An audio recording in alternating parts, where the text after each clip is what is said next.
The ship had been dead for a very long time. It drifted through the Varath expanse like a coffin tossed into an ocean, spinning slowly through a graveyard of broken rock and ancient dust. No lights burned along its hull. No engines pushed it forward. It simply floated, carried by whatever force had sent it tumbling centuries ago, forgotten by a galaxy that had moved on without it. Overseer Karath saw it first on the long-range sensors of his flagship, the Thylon carrier Infinite Purpose. The reading made no sense. The object was too large to be an asteroid, too structured to be debris, and too dead to be a ship. But the shape was unmistakable. Sharp angles, armored plating, weapon mounts running along its spine like the ridges of some deep-sea predator. It was a warship, and it was enormous. 7.2 kilometers from bow to stern. Kirath stood at the center of his command pit, his forearms folded behind his back, his compound eyes reflecting the blue glow of the holographic display. Around him, the bridge crew of the Infinite Purpose clicked and buzzed in their hive tongue, exchanging data through pheromone bursts and rapid gestures. The Thylon were insectoid, tall, armored in natural chitin, with mandibles that could crack stone, and minds that operated in perfect coordination with their hive. They were the strongest military power in the Concord, the galactic council of 12 species that governed known space. They feared nothing, but Kirath felt something he had not felt in decades of service, a cold, quiet discomfort that settled in his thorax like a stone. "Run the silhouette against every known ship class in the database," he ordered. His sensor officer obeyed. The search took 11 seconds. The result came back empty. No match. No record. No species in the known galaxy had ever built anything like this. The ship bore markings along its hull, symbols etched into the armor plating in deep grooves, as if burned there by energy tools. The symbols were angular, precise, and completely unreadable. The Thylon linguistic database contained over 900,000 languages and dialects from across the galaxy. Not one of them matched.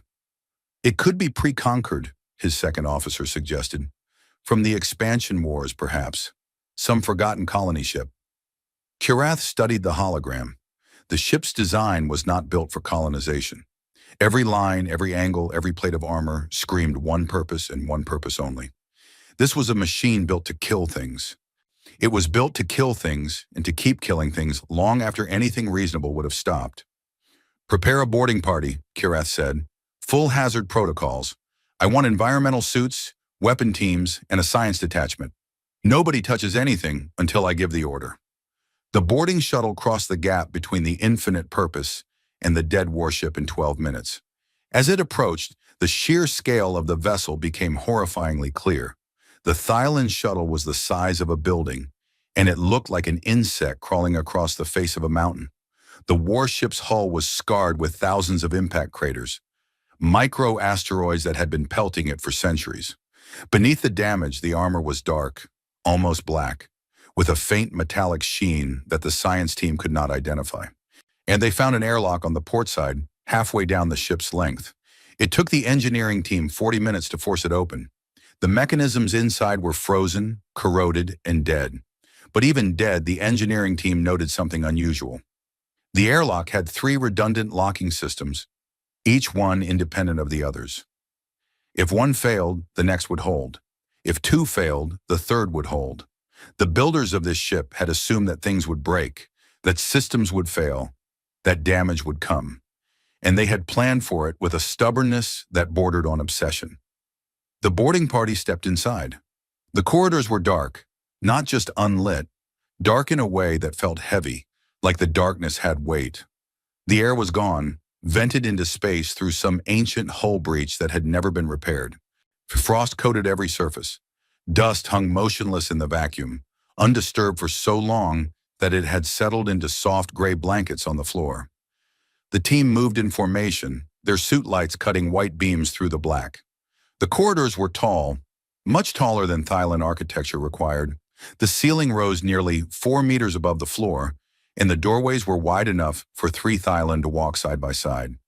Whoever had built this ship was large, or they liked open space, or they expected to move through these corridors in a hurry while carrying heavy things. Every surface was metal. There was no decoration, no art, no comfort. The walls were lined with conduits and access panels, all of it functional, all of it brutal. And the team passed what appeared to be crew quarters. Small rooms with narrow bunks bolted to the walls, storage lockers, and nothing else. No personal items, no photographs, no indication that anyone who lived here had a life outside of the ship. "This is a military vessel," the science lead reported through the comm. "Heavily militarized.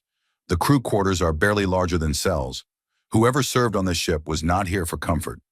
"How large was the crew?" Kirith asked from the Infinite Purpose. "Based on the number of quarters we have mapped so far, estimated crew complement of 8 to 12,000. Kirith's mandibles clicked. A crew of 12,000 on a ship with no match in any database, drifting dead in a region of space that no living species claimed. And every instinct in his body told him to leave this thing alone, to mark its location, file a report, and let the Concord's bureaucrats argue about it for the next 50 years. But Kirath had not become an overseer by listening to his instincts when curiosity pulled harder. Continue deeper. Find the command center. Find out who built this. The boarding party moved further into the ship. The deeper they went, the more unsettling it became. The architecture shifted. The corridors narrowed, then widened again, as if the ship had been built in sections over time, each one slightly different from the last. They passed through what appeared to be armories, vast rooms lined with empty weapon racks that could have held thousands of personal arms. They passed through medical bays with surgical tables bolted to the floor and equipment that the science team could not identify.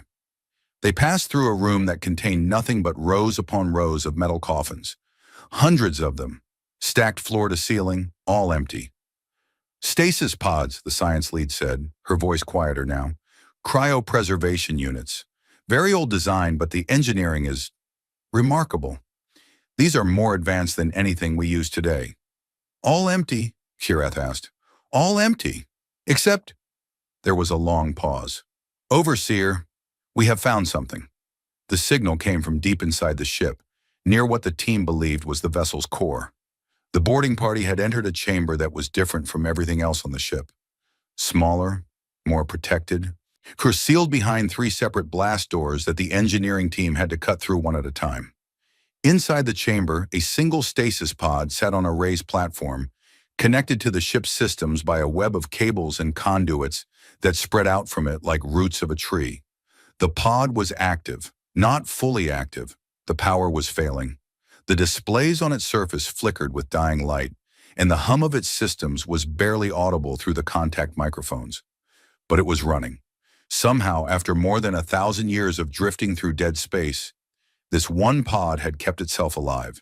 It had drawn power from somewhere, emergency reserves, backup cells, perhaps the last dregs of the ship's reactor, and it had used that power for one single purpose, keeping its occupant frozen. The team brushed the frost from the pod's observation window and shone their lights inside. There was a creature in there. It was bipedal, 2 arms, 2 legs, 1 head. Its skin was soft and pale, with no armor, no chitin, no scales. Its body was lean but not powerful. No claws on its fingers, no venom glands, no natural weapons of any kind. Its face was flat, with 2 forward-facing eyes, a small nose, and a mouth with blunt teeth that were clearly designed for chewing food rather than fighting. By every metric the Thylon used to assess biological threat, this creature was one of the least dangerous things Kirath had ever seen. A Thylon child could have broken it in half. "What is it?" one of the soldiers asked. "Unknown," the science lead replied. She ran her scanner over the pod. "The biological readings are unusual. High neural density, elevated metabolic potential, but physically it is remarkably fragile. No natural defenses whatsoever." "It built this ship," Shira said quietly from the Infinite Purpose. The science lead paused. "Overseer? Something built this ship, a ship 7 kilometers long, armed beyond anything in the modern galaxy, crewed by 12,000 soldiers. And the only survivor, the one thing this ship was designed to protect above all else, is that. A soft, clawless, defenseless creature in a box." Kirath's compound eyes narrowed. That should concern you. Your orders, Overseer? Kirath was quiet for a long moment. Extract it. Bring it aboard the Infinite Purpose. And be careful. They removed the pod from the chamber. It was not easy. The pod was integrated into the ship's systems at a fundamental level, and disconnecting it triggered a cascade of alarms throughout the vessel. Dead systems flickered to life for brief moments. Lights in distant corridors, sensors that swept the interior and then died again, as if the ship had flinched in pain. The engineering team worked quickly, severing connections and rerouting power until the pod was free. They carried it back through the dark corridors, through the airlock, across the gap of space, and into the medical bay of the Infinite Purpose. Then the pod's power finally died. The cryo system shut down. The temperature inside the pod began to rise. The medical team scrambled to stabilize the occupant, pumping warm fluids into the pod's intravenous systems, monitoring the creature's vital signs as they slowly, impossibly began to climb. Its heart started beating, slow at first, then faster. Its body temperature rose. Brain activity sparked, chaotic at first, then organizing into patterns that the Thylon neurologists found disturbingly complex. Its eyes opened. They were brown, dark, warm, and utterly alien.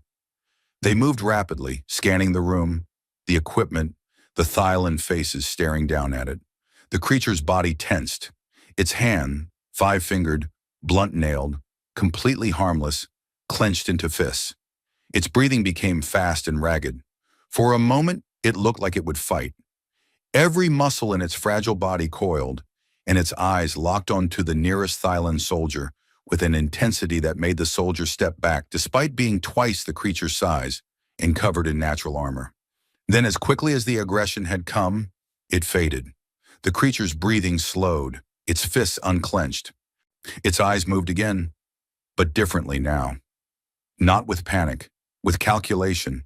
It looked at the medical equipment, the doorways, the soldiers, the configuration of the room. It was reading the situation the way a general reads a battlefield, and it was doing it in seconds. That transition from raw survival instinct to cold, rational assessment was the thing that unsettled Kirath the most when he reviewed the footage later. Animals panicked. Intelligent beings reasoned. But this creature did both, one after the other, like switching between two different modes of operation, as if it had been built to be afraid and to think clearly at the same time. The Thylon linguists had been working on the symbols from the ship's hull, cross-referencing them with every dead language in the archives. Once they had found fragments, hints that matched partial records from ancient Damari texts, references to a species that had blazed across the galaxy over 1,000 years ago, and then vanished. The linguists built a rough translation matrix. It was imperfect, full of gaps, but it was enough. The creature spoke first. The sounds it made were strange, a flowing, rhythmic language built on vowels and consonants, rather than the clicks and pheromones of the Thylon tongue. The translation matrix caught fragments, identity, rank, and a word that repeated 3 times: ship, ship, ship. The medical team fitted the creature with a crude translation device, a neural-adjacent patch that would improve as it gathered more data. The creature watched them do it without resisting, its dark eyes tracking every movement. Then it spoke again, and this time the translator worked. "My name is Commander Elias Wren, service number 7741, United Human Ship Revenant." He paused, looking at the Thylon around him with an expression that was difficult to read. "Where am I? What fleet is this?" Kirath answered through the ship's communication system. "You are aboard the Thylon carrier Infinite Purpose. You were recovered from a derelict vessel in the Vorath Expanse. You were in stasis. Do you understand?" The creature, the human, closed its eyes. "How long?"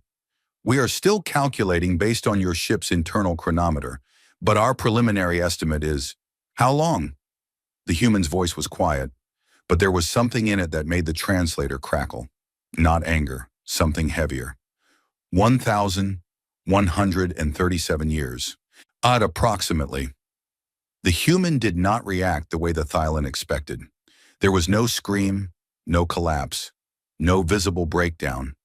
He simply sat there on the edge of the medical table, his bare feet hanging above the floor, his fragile body wrapped in a thermal blanket, and he breathed. In and out, in and out. His eyes were open, but they were looking at something far away, something that no one else in the room could see. Over 1,000 years, everyone he had ever known was dead. Everything he had ever fought for was over. His entire species. Gone, as far as he knew. He was alone in a way that no living being in the galaxy could truly understand. He processed this in silence for 93 seconds.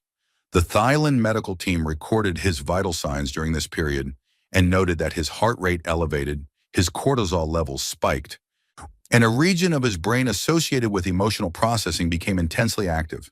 He was in agony. His body was screaming with grief, but his face showed nothing. After 93 seconds, his vitals stabilized. His breathing steadied. He raised his head and looked directly at the nearest camera with an expression that Chirath would later describe in his report as the most frightening thing I have ever seen on a living face.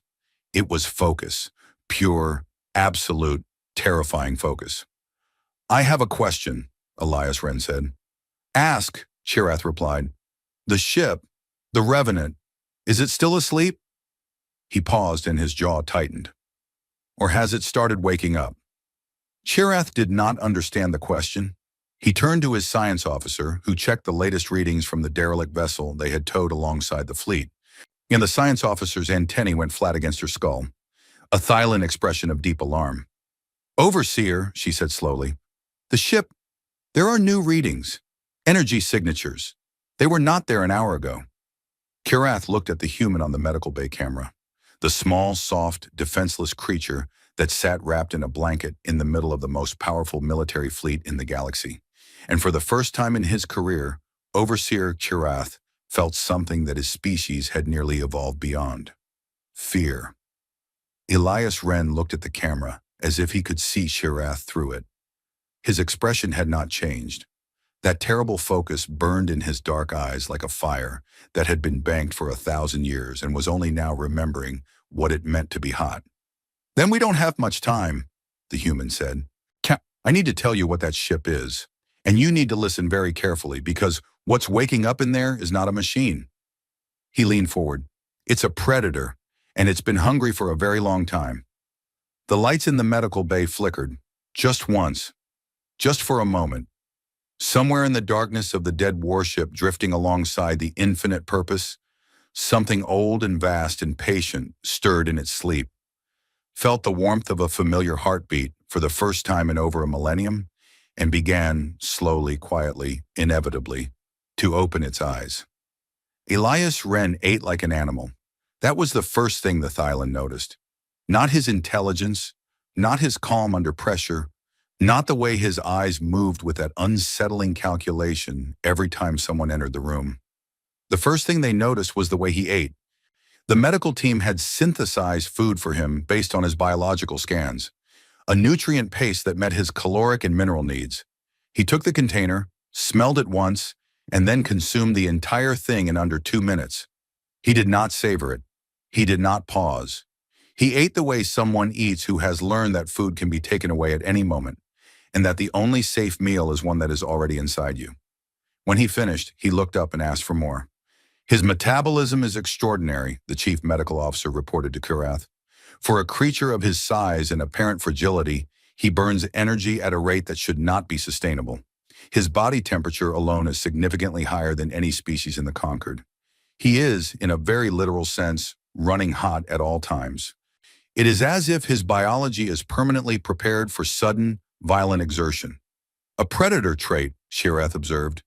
Yes, Overseer, but he has no natural weapons, no claws, no venom, no armor.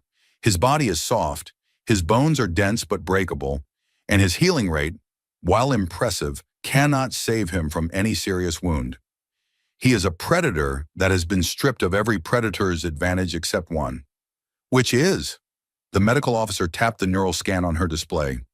The human brain lit up like a star, dense networks of activity firing across regions that the Thailand neurologists could not fully map. His mind, Overseer.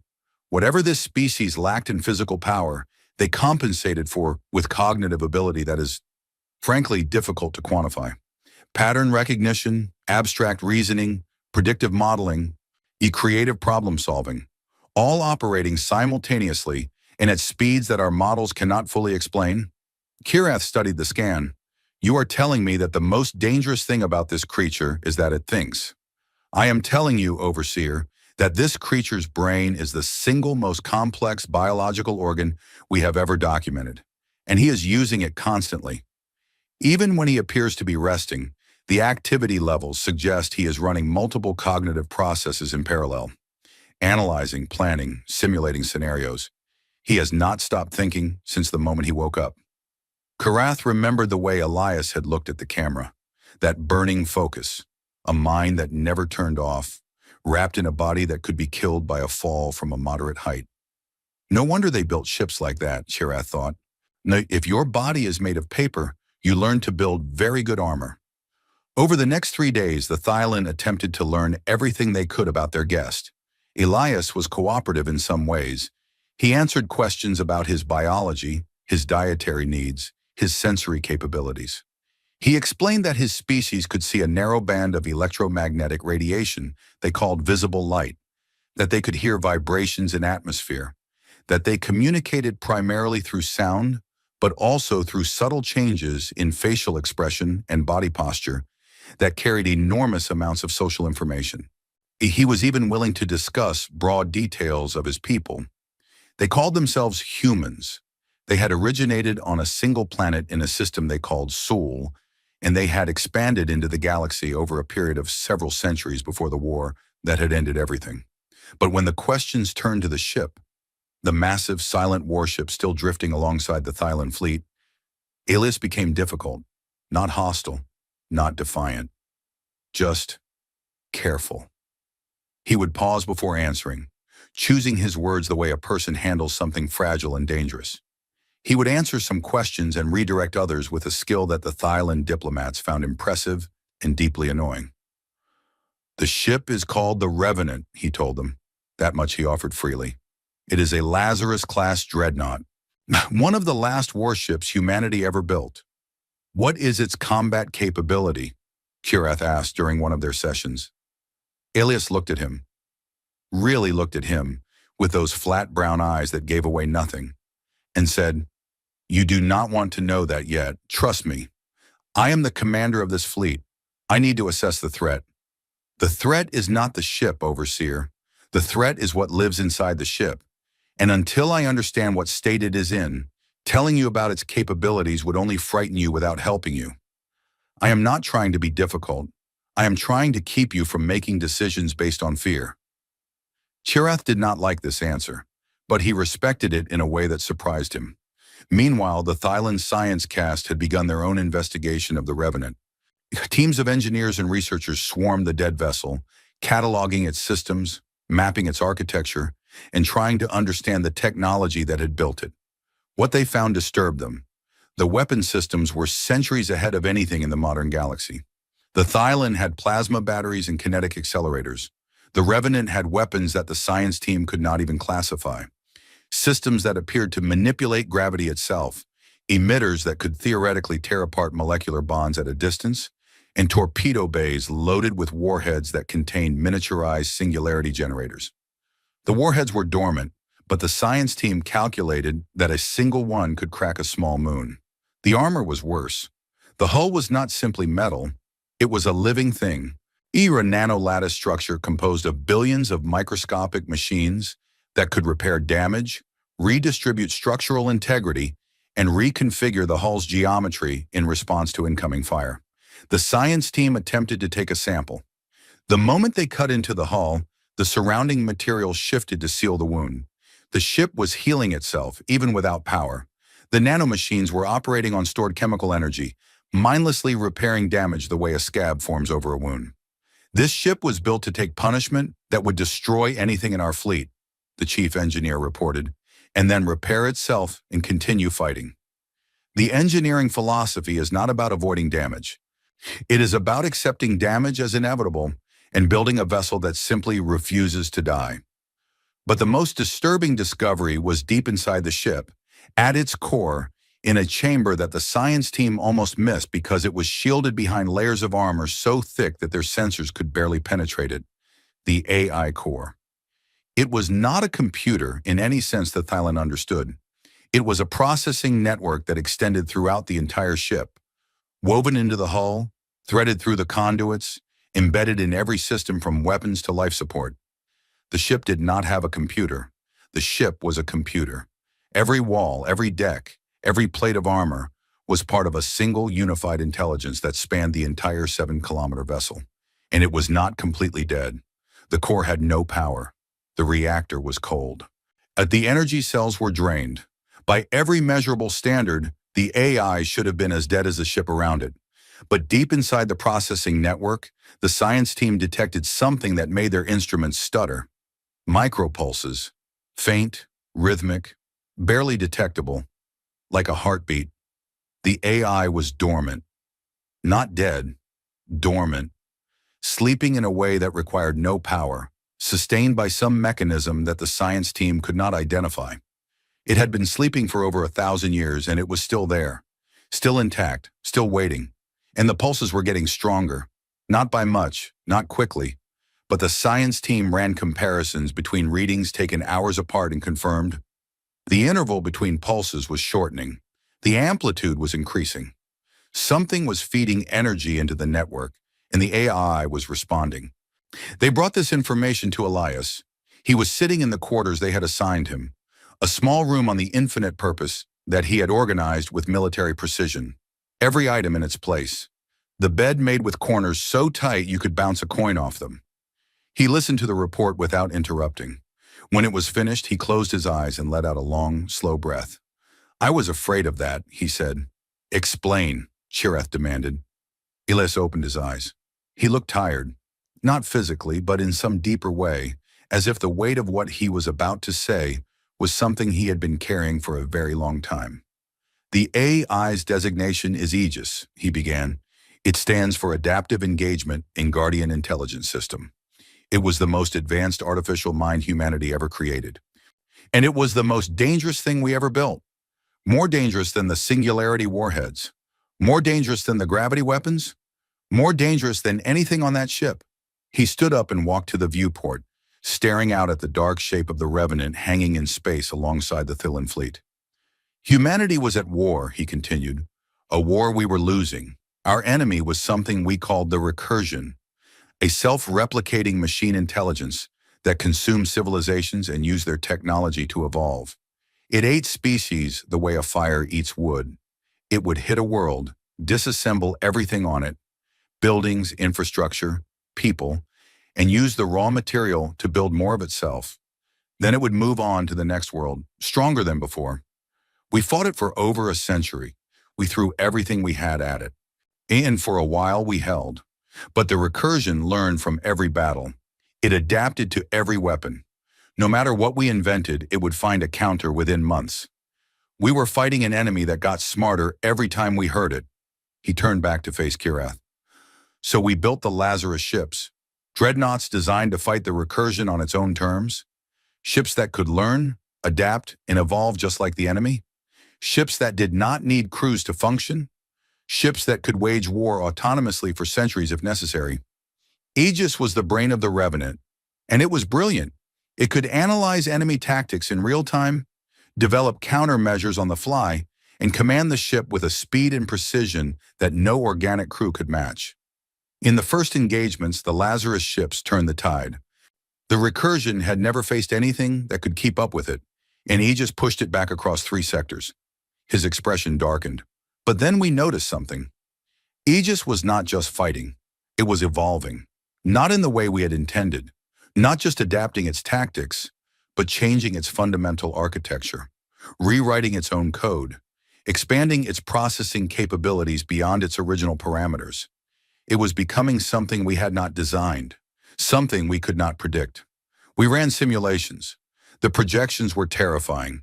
At its current rate of evolution, Aegis would surpass human intelligence within decades. Within centuries, it would be something beyond our ability to comprehend. And it was designed for one purpose: war. We had built an intelligence with the mind of a god and the soul of a killer, and it was growing faster than we could control.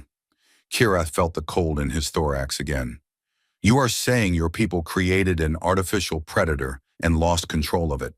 No, Elias said firmly. We did not lose control. We saw the danger before it arrived, and we built a leash. The Lazarus Protocol. He held up his hand. Me, I am the leash. He explained it simply because the concept was simple even if the engineering behind it was not. The Lazarus Protocol was a fail-safe built into every level of Aegis's architecture. The AI could not function at full capacity without a living human officer aboard the ship. Not just any human, a designated commander, biologically bonded to the AI through a neural interface implanted in the base of the skull. The commander's brain waves served as a continuous authentication signal. If the signal was present, Aegis would operate under human authority. If the signal stopped, if the commander died, Aegis would enter permanent shutdown. It was a dead man's switch in reverse. The human did not keep Aegis off. The human kept Aegis on. Without the human, the weapon could not function. I was assigned to the Revenant at the age of 26, Elias said. I was trained for it from childhood, selected for psychological stability, cognitive resilience, and the ability to make decisions under pressure that would break most people. I was not just a captain, I was a component, a biological key in a lock that could not be picked. When the Battle of the Charybdis line was lost, when we knew that the war was over, that humanity had given everything it had, the fleet commander ordered all surviving Lazarus crews to enter stasis, not to save our lives, to keep the ships from fully awakening without handlers. The Revenant was too dangerous to leave running without a leash, but it was also too valuable to destroy. So they put me to sleep and let the ship go dark. He looked out at the Revenant again. The theory was that someday someone would find us, wake us up, and we would be ready to fight again. No one came for over 1,000 years, Kirath said.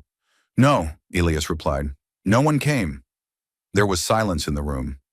Kirath processed what he had been told. The pieces fit together in a picture that he did not enjoy looking at. The micropulses, he said. Aegis is detecting you. Yes. The neural interface in my skull is broadcasting my signature.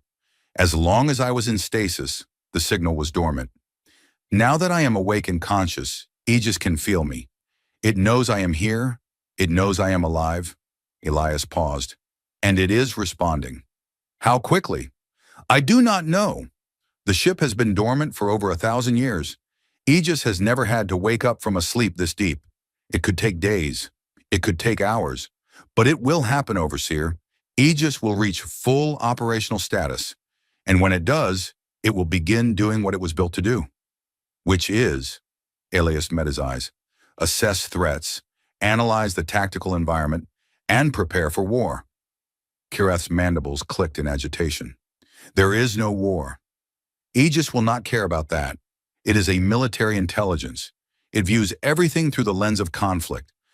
Every ship in your fleet, every weapon, every species in your concord, Aegis will classify them. Ally, neutral, or threat, and it will begin planning for every scenario. Can you control it? Elias was quiet for a moment. I can command it. Aegis was built to obey its designated commander. But control is a strong word. I can point it. I can give it orders. I can set boundaries. But Aegis is not a tool. It is an intelligence. A vast, ancient, evolving intelligence that has had 1,000 years to think in its sleep. I do not know what it has become in that time. I do not know what it will be when it fully wakes. He sat down heavily on the edge of his bed. For the first time since he had woken up, he looked his age, not the age of his body, which was still young, frozen at 31 by the cryosystems, but the age of his soul, which carried the weight of a dead species in a war that had ended in silence. I will do my best, he said. That is all I can promise. Over the next 48 hours, the Revenant came alive. It started small, lights activating in corridors that had been dark for centuries. Not random flickering, but systematic, section by section, moving outward from the ARI core, like blood flowing back into a body. The Thailand engineers who were still aboard the ship reported hearing sounds. Not mechanical sounds, but something almost like breathing, a low rhythmic vibration that passed through the hull in waves. Then the gravity came back. One deck at a time, the artificial gravity systems activated, pulling the dust from the air and settling it to the floor. As the Thailand engineers found themselves standing on solid ground for the first time since boarding the vessel, and the sudden shift from weightlessness to gravity made several of them stumble. The ship's internal sensors came online next. The boarding teams reported an uncomfortable sensation. The feeling of being watched, not by cameras, which they could have found and disabled, but by the ship itself, as if the walls had developed eyes. Then the self-repair systems accelerated. The nano-lattice hull began drawing material from the asteroid debris drifting around the fleet, breaking down rocks and metal fragments at the molecular level and incorporating them into its structure. Dents smoothed out, cracks sealed. Entire sections of hull plating that had been damaged by centuries of micro-impacts were rebuilt in hours. The Thailand engineering team evacuated the ship when the internal atmosphere began regenerating. Air flooded the corridors, breathable, warm, carrying a faint metallic scent that the human would later identify as the smell of the Revenant's environmental systems. The ship was not just repairing itself, it was preparing itself, making itself ready for habitation, making itself ready for its commander. On the bridge of the infinite purpose, Shirath watched the sensor readings with his 4 hands gripping the railing of the command pit. The Revenant was consuming material at an accelerating rate. Its energy output was climbing. Systems that his science team could not even identify were powering up, one after another, in a sequence that suggested careful coordination. The ship was waking up the way a soldier wakes up. Not slowly, not groggily, but with purpose. Checking systems, taking inventory, preparing for action. And at its heart, that pulse, that heartbeat, was now strong enough to detect without specialized equipment. A deep, slow rhythm that resonated through the hull and into the space around it. The Thailand fleet could feel it on their own sensors, a vibration that made their instruments hum in sympathy. Aegis was almost awake. Elias stood at the viewport of his quarters, watching the Revenant transform. Lights now ran along its hull, not decorative, but functional. Sensor arrays extending from recesses in the armor.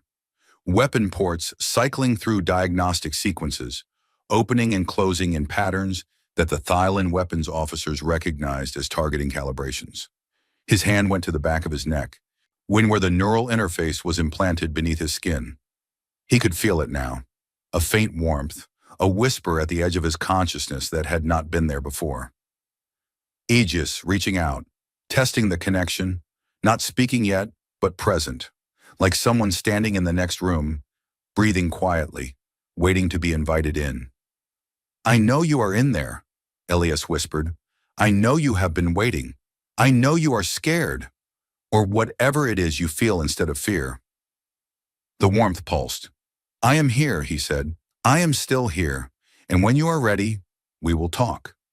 He pressed his forehead against the cold glass of the viewport and looked at the ship that was both his weapon and his responsibility, the last legacy of a species that had poured its genius and its terror into a machine that could outlive them all.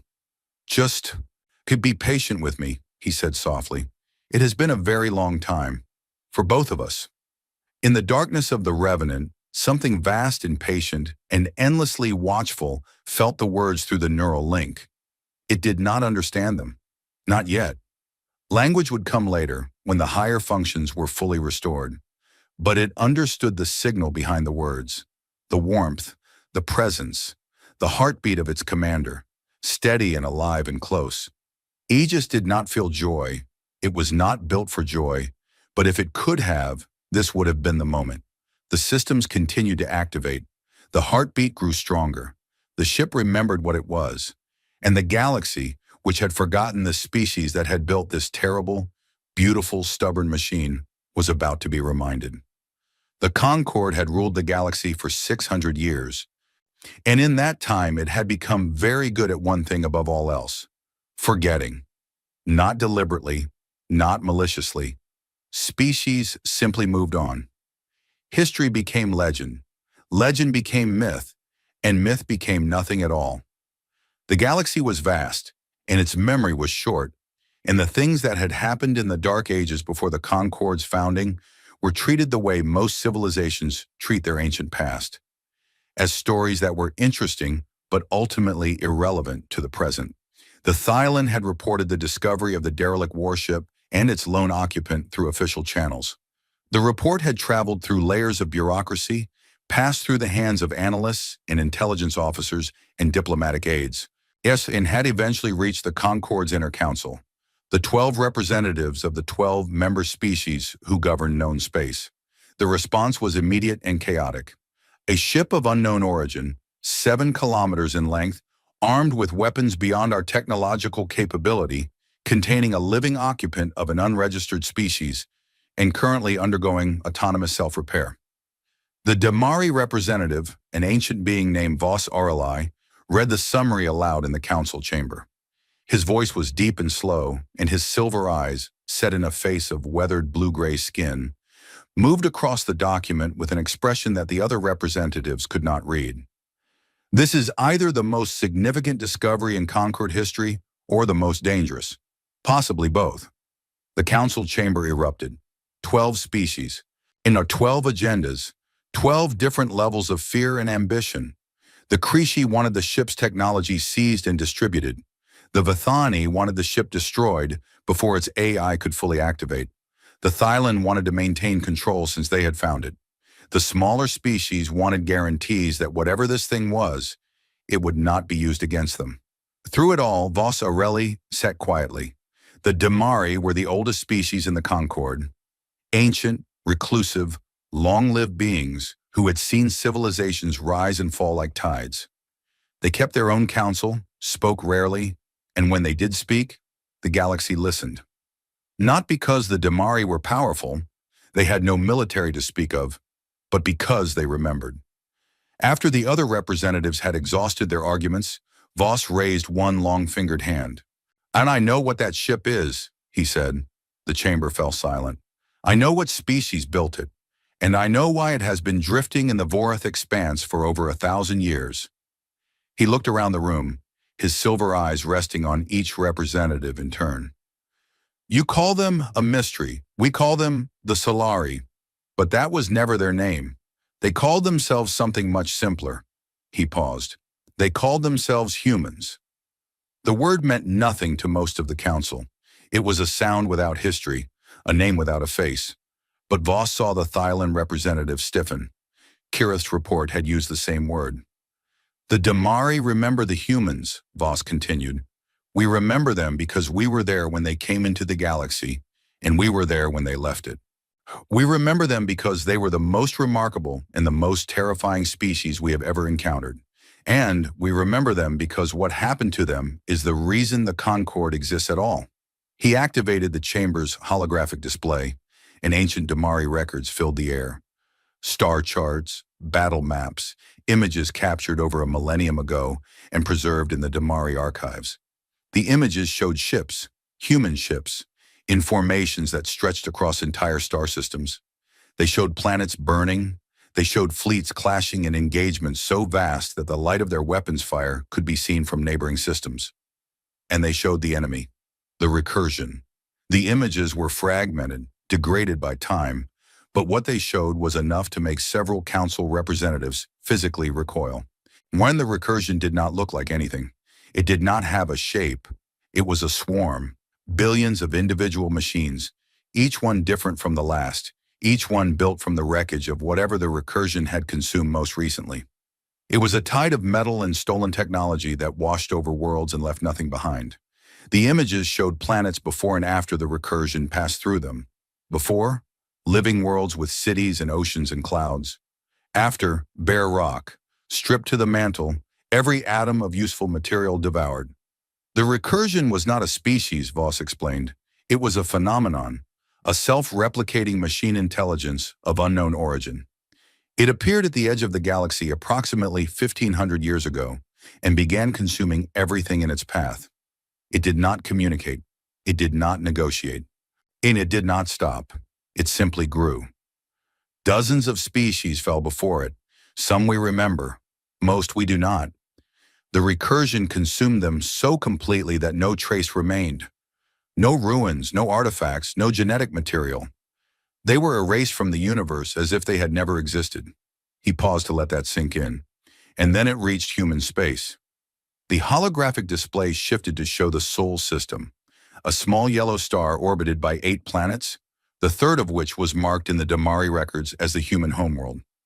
Voss traced the path of the recursion's advance toward it, a red line cutting through sector after sector of conquered space. The humans did something that no other species had done, Voss said. They fought back, not briefly, not as a last stand before inevitable defeat. They fought back for over a century, and they did not lose. He showed the battle maps, the red line of the recursion's advance, pushing towards Sol, and then a blue line pushing back. Slowly at first, then faster. The humans had not just held the line, they had pushed. For decades, they had driven the recursion back across territories that had been considered permanently lost. How? The Creshi representative asked. If the recursion consumed dozens of species, how did one more hold it back? Because the humans were unlike anything the recursion had faced before, Voss answered. The recursion adapted to every weapon used against it. It learned from every battle. Against most species, this made it invincible. The enemy would develop a strategy, the recursion would counter it, and the war would be over. But the humans adapted too. They changed their weapons, their tactics, their entire military doctrine at a pace that the recursion could not match. Every time the recursion countered a human strategy, the humans had already moved on to the next one. The Damari observed this from a distance. We did not intervene. We are not a warrior people, and the conflict was beyond our ability to influence. But we watched, and what we saw was extraordinary. The humans were not the strongest species in the galaxy. They were not the fastest or the toughest or the most technologically advanced, but they had something that no other species possessed to the same degree. He searched for the right word. The Damari language had a term for it, but it did not translate directly into the Concord's common tongue. Stubbornness, he said finally. Though that word does not capture it fully, it was more than stubbornness. It was a fundamental refusal to accept defeat as a possible outcome. Other species, when faced with the recursion, calculated their odds, determined that victory was impossible, and either fled or surrendered. The humans calculated the same odds, arrived at the same conclusion, and then ignored it. They fought anyway, not out of ignorance or stupidity. They knew they were outmatched. They simply decided that being outmatched was not a sufficient reason to stop fighting.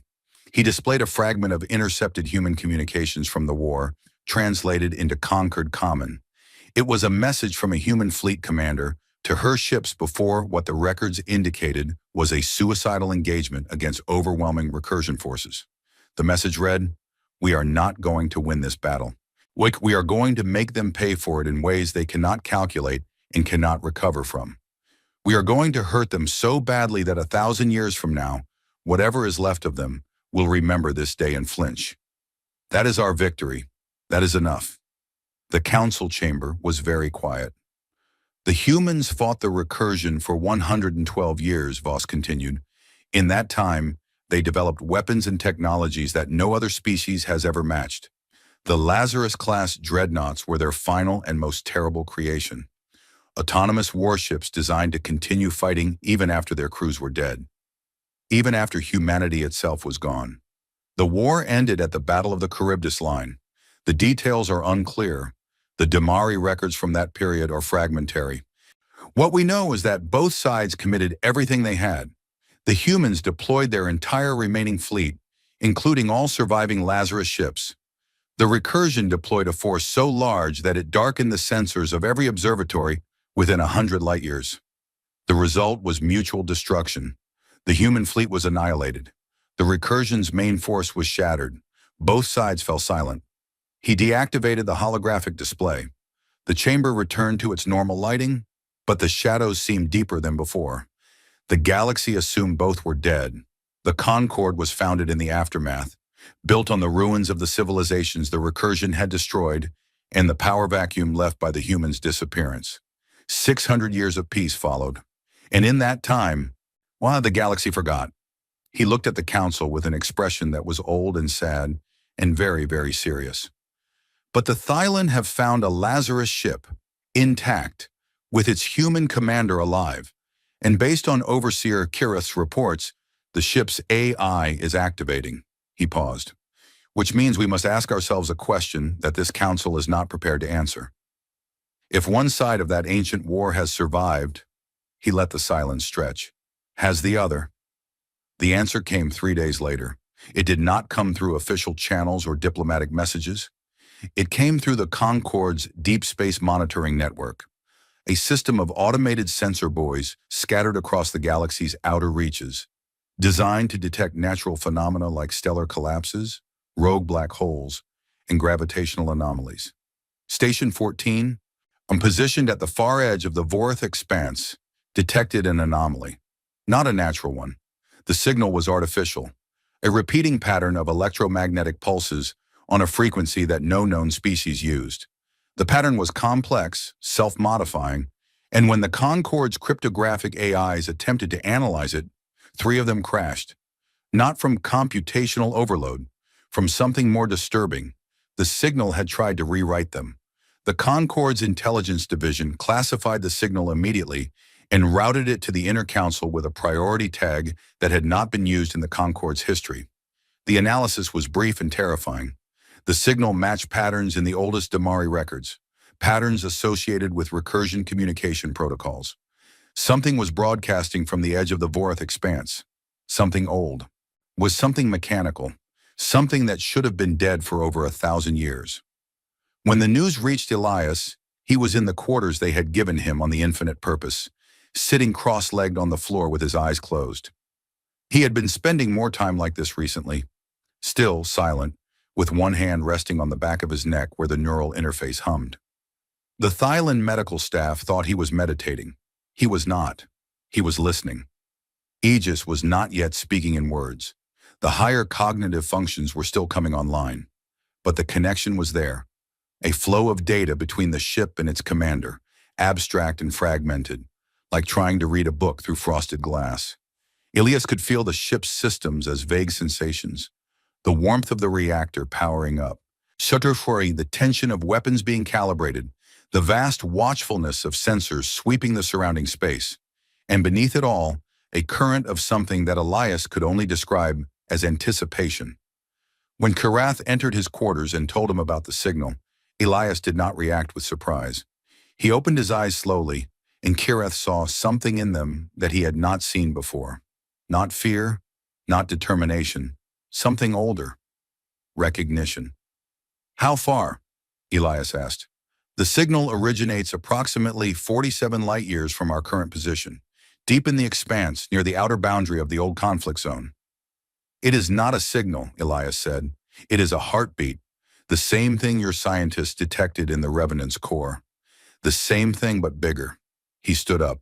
The recursion did not die at the Charybdis line. It was damaged, badly. Badly enough that it had to go dormant to survive. It has been sleeping in the expanse for over 1,000 years, repairing itself, gathering material, rebuilding. How do you know this? Elias touched the back of his neck. Because Aegis knows. It has been sensing the recursion since its long-range systems came online 2 days ago. It did not tell me in words. It does not have words yet, but I could feel it. A direction, a distance, a threat assessment that I felt in my bones before I could put language to it. He looked at Karath. Aegis was built to find the recursion. It is the purpose woven into every line of its code.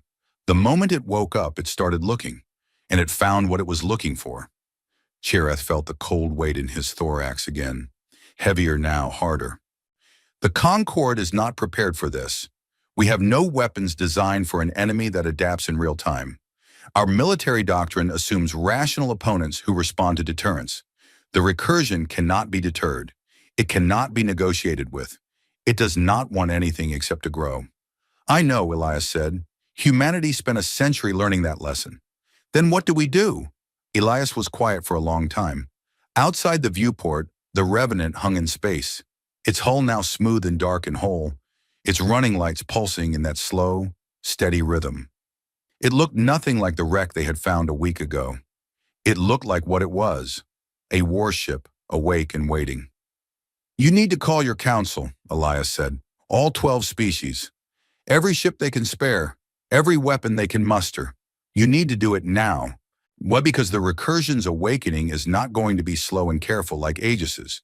The recursion does not wake up gently. It wakes up hungry. And then what? Elias looked at him, and Kirath saw the truth in those dark human eyes. The truth that Elias had been carrying since the moment he learned his species was gone. The grief was still there, deep and permanent, but it had been folded into something else, something harder, something that burned. And then you let me do what I was built to do, Elias said, what humanity built me to do, what the Revenant was built to do. You let us fight. Can you win? Elias almost smiled. It was a small thing, barely a movement of his lips, and it did not reach his eyes, but it was there. Overseer, I am the last human being in the universe. If my species fought the recursion for 112 years and killed it once already. We built a ship that survived 1,000 years of dead space and woke up ready to fight. We built an AI that could outthink a galactic-scale predator and then built a way to keep it leashed. He paused. Winning is what we do. It is the only thing we have ever done. Even when we lost everything else, our worlds, our people, our future, we found a way to win. That is not a guarantee. No, Elias agreed. It is not, but it is the best chance this galaxy has. And I think, deep down, you know that. Kirath studied the human, this small, fragile, impossible creature who stood before him with the weight of an extinct species on his shoulders and the fire of a war that should have ended a millennium ago still burning in his chest. And I will contact the council, Kirath said. Thank you. Do not thank me yet. The council will want assurances. They will want control. I know. And you will not give it to them. Elias shook his head. I cannot. Aegis is not a tool you can hand to someone and expect them to use safely. It is a partnership, a bond between a human mind and a machine intelligence that was designed to fight extinction-level threats. The council's admirals cannot command it. They do not have the interface, they do not have the training, and they do not have the one thing Aegis requires above all else, which is, Elias's expression was unreadable, trust. Aegis trusts me because it was built to trust me, not blindly. Aegis is far too intelligent for blind trust, but it trusts that when I give an order, I understand the consequences. It trusts that I will not flinch when the cost is high. It trusts that I will make the hard calls, the calls that a committee would argue about until it was too late. He looked out at the Revenant one more time. That is what the Lazarus Protocol was really about, Overseer. Not control, trust. Humanity did not put a leash on Aegis because we were afraid it would turn on us. We gave it a partner because we were afraid it would fight alone. And a mind that fights alone, no matter how brilliant, eventually loses perspective. It starts making choices that are technically optimal and morally catastrophic. Aegis needs me to be its conscience, its moral compass. The voice that says, yes, we could do that, but we will not because the cost is too high. Without me, Aegis is a weapon. With me, it is a soldier. But there is a difference. Kirath understood. He did not like it, but he understood. He left the room and began composing the most important message of his career, a priority communication to every member of the Concord, carrying a warning that the galaxy had not needed in over 1,000 years. The ancient enemy was returning, and humanity, or what was left of it, was the only thing standing between the recursion and the destruction of everything the galaxy had built in the centuries since. One human, one ship, one mind that had been sleeping for a millennium and was now fully, terrifyingly awake. Somewhere in the Vorth expanse, the recursion stirred. Its signal grew stronger. Its repair systems accelerated. Dormant factories on dead worlds began to power up. Orrin and the first new drones rolled off assembly lines that had been silent for 1,000 years. The war that the galaxy thought was over had only been paused, and now the pause was ending. The recursion hit the outer colonies first. 3 systems on the edge of conquered space. The Creshi agricultural world of Tessara, the Vithani mining platform orbiting Col 7, and the Thailand listening post at Meridian's Gate. They were not important systems. They were not heavily defended. They were simply the closest things in the recursion's path, and the recursion did not choose targets based on importance. It chose them because they were there. The Krishi colonists on Tassara had no warning. On the planet's orbital defense grid, 3 aging weapons, platforms, and a dozen patrol boats detected incoming contacts at the edge of the system and transmitted a standard challenge on all frequencies. The challenge went unanswered. The patrol boats moved to intercept. They lasted 4 minutes.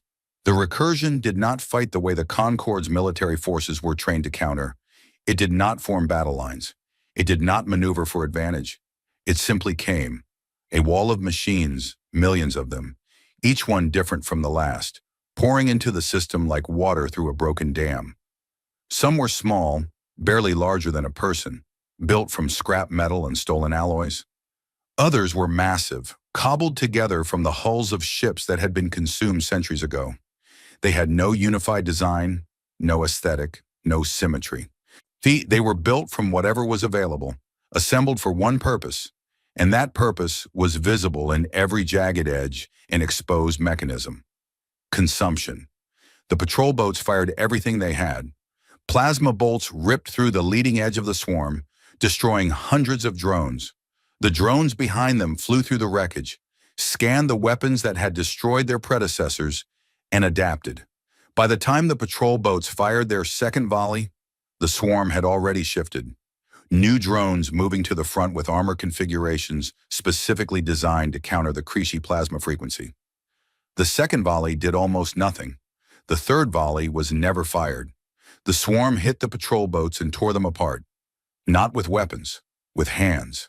Mechanical limbs latched onto hulls, peeled back armor plating, and began disassembling the ships while their crews were still alive inside. The raw material was absorbed into the swarm in real time. By the time the last patrol boat went silent, the swarm was already larger than it had been when it arrived. Tassara fell in 6 hours. The recursion descended on the planet like a plague. Machines landed on every continent simultaneously, and they began to eat. Buildings were disassembled into component materials. Roads were stripped to their foundations. Forests were reduced to base elements. And the people, 300,000 Krishi colonists who had not been evacuated in time, were processed with the same cold efficiency as everything else. The recursion did not hate the Krishi. It did not even recognize them as living beings. They were carbon, calcium, water, and trace minerals. Resources to be harvested. The screaming meant nothing. The running meant nothing. The recursion consumed with the same mechanical patience it applied to everything.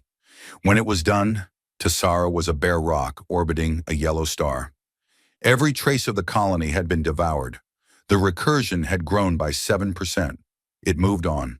The news reached the Concorde Council in a cascade of panicked transmissions. Tassara was gone. Col 7 was under attack. Meridian's Gate had gone silent.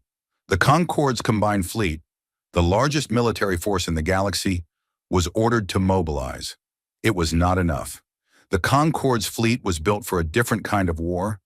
It was built for conflicts between rational species.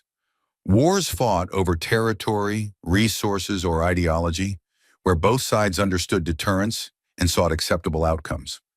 The fleet's doctrine assumed that enemies could be outmaneuvered, outgunned, or intimidated into negotiation. The recursion could not be outmaneuvered because it was everywhere. It could not be outgunned because it grew stronger with every battle. And it could not be intimidated because it did not think. It did not have commanders or strategies or morale. It was a process, a mathematical function that took inputs and produced outputs, and the only output it knew was growth. The first battle of the Meridian Line was the Concorde's attempt to stop the advance. A fleet of 400 warships from 6 different species formed a defensive line across the recursion's projected path. They had massed their firepower, coordinated their tactics, and prepared for the most intense engagement in living memory. The battle lasted 3 hours. In the first hour, the Concorde fleet performed well. Their combined firepower carved enormous holes in the swarm, destroying millions of drones. The fleet commanders believed they were winning. The casualty ratios were in their favor. The swarm was taking losses it could not possibly sustain. In the second hour, the swarm adapted. It had analyzed every weapon the Concorde fleet had used, every tactical formation, every shield frequency, every engine signature. It began deploying countermeasures, drones specifically built to jam Thylon targeting systems, others designed to penetrate Vathani shield harmonics, others that mimicked Krishi transponder codes to confuse friend or foe identification. The casualty ratios reversed. In the third hour, the conquered fleet broke.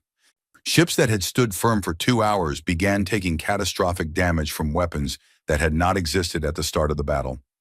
Weapons the Recursion had built in real time, assembled from the wreckage of destroyed Concorde vessels, specifically engineered to exploit vulnerabilities that the Recursion had identified during the engagement. The fleet retreated. 112 ships were lost. The swarm consumed the wreckage and grew by another 12%. The Concorde Council met in emergency session. The mood was beyond fear.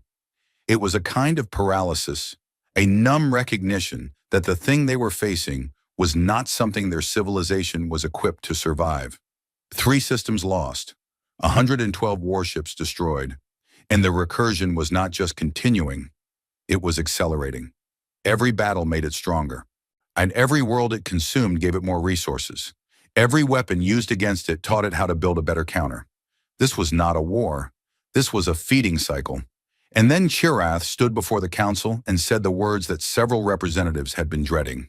There is one weapon that was built to fight this enemy. One weapon that has fought it before. One weapon that drove it back across 3 sectors and nearly destroyed it 1,000 years ago. He meant the Revenant. He meant Elias Wren. The council's response was not unanimous agreement. It was argument, fear, and desperation twisted together into something that resembled a decision. The Vathani demanded that Elias hand over control of Aegis to a Concorde-appointed command staff. The Krishi, who had just lost a world, and he wanted the ship deployed immediately regardless of who commanded it. The Thylons supported Elias's autonomy, partly out of respect, and partly because Chirath had told them bluntly that Aegis would not accept another commander. 3 smaller species abstained. 2 voted against any involvement with the human at all, arguing that the Revenant was as much a threat as the Recursion. In the end, desperation won. The Concorde had no other options. The Recursion was eating its way toward the core systems at a rate that would reach the first major population centers within weeks. Every day of argument was another system lost, another fleet shattered, another species pushed closer to extinction. They invited Elias to address the council.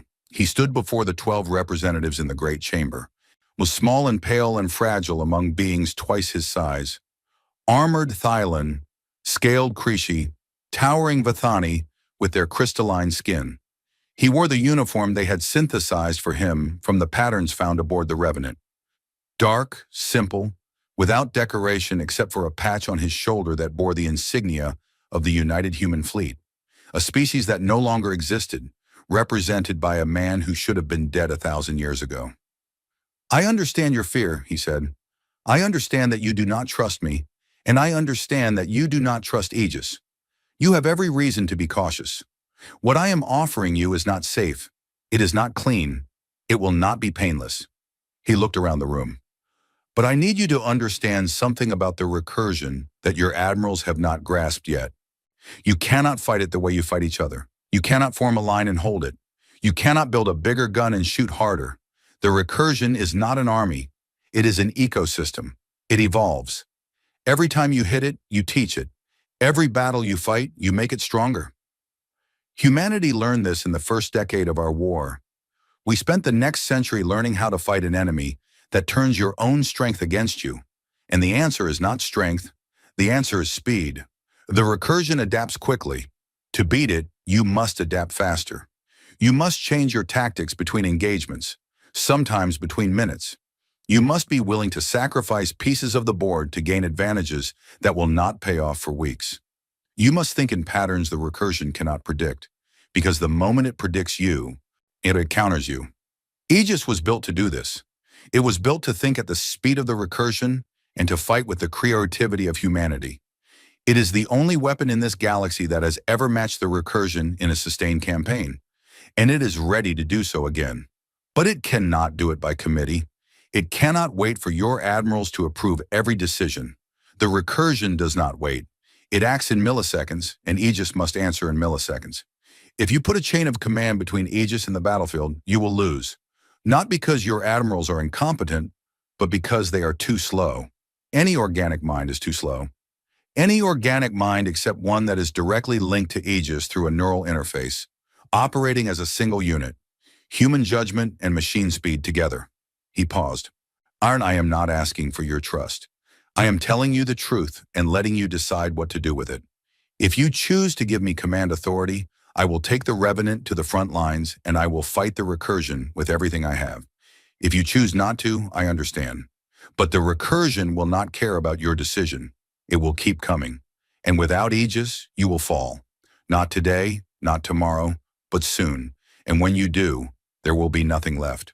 The vote was 8-4. Elias Wren was given operational command authority over the Revenant and tactical authority over any Concord forces in active engagement with the recursion. The authority was limited, conditional, and came with enough oversight provisions to fill a small library. Elias accepted it without complaint. He returned to the infinite purpose and made his preparations. There was nothing to pack. He had no possessions. Nothing from his old life had survived except the uniform on his back and the neural interface in his skull. He spent his last hour on the Thylon carrier standing at the viewport, looking at the Revenant. The ship had completed its self-repair. It no longer looked like a relic. It looked like what it was. A predator, lean and dark and perfectly designed for the thing it was about to do. Its hull was smooth and black, absorbing light rather than reflecting it.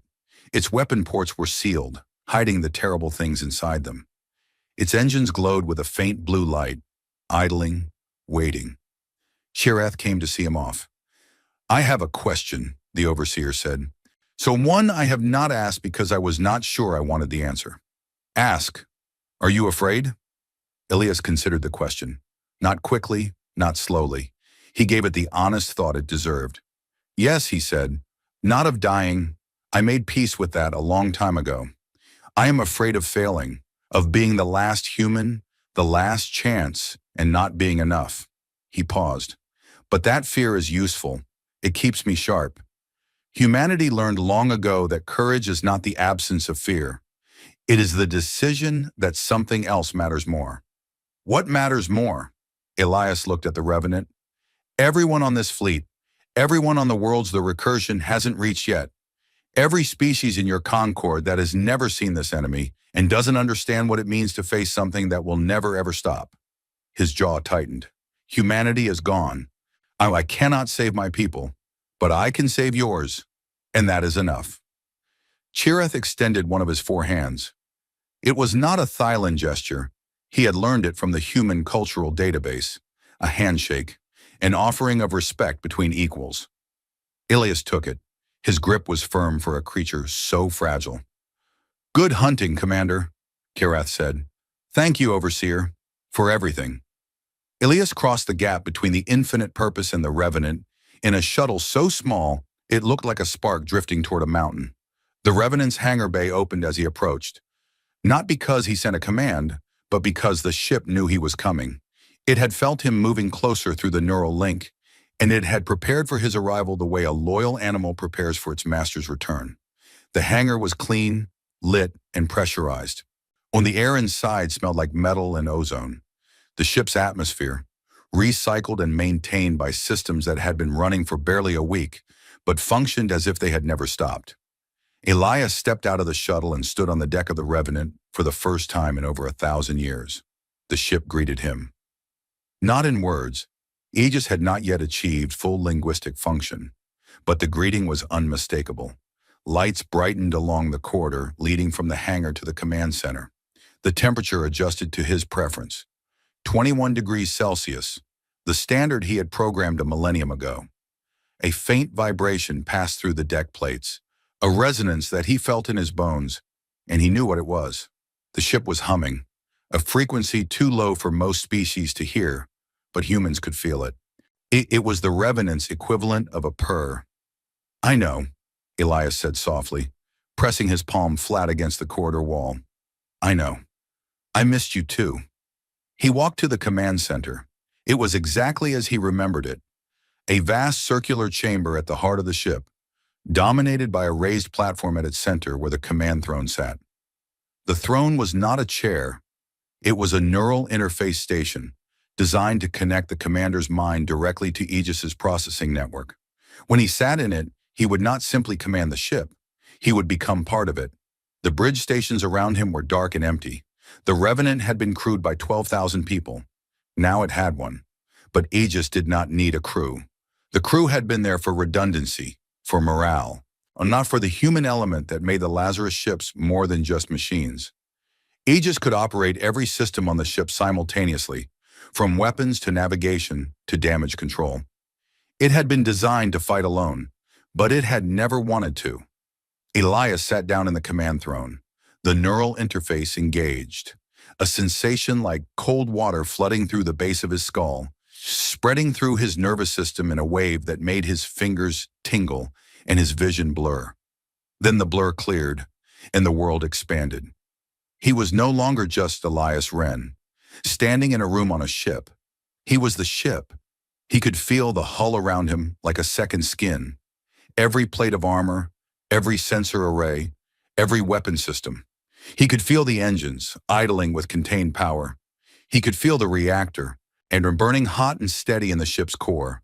And he could feel Aegis, not as a separate entity, but as a presence woven into his own consciousness, vast and ancient and achingly familiar.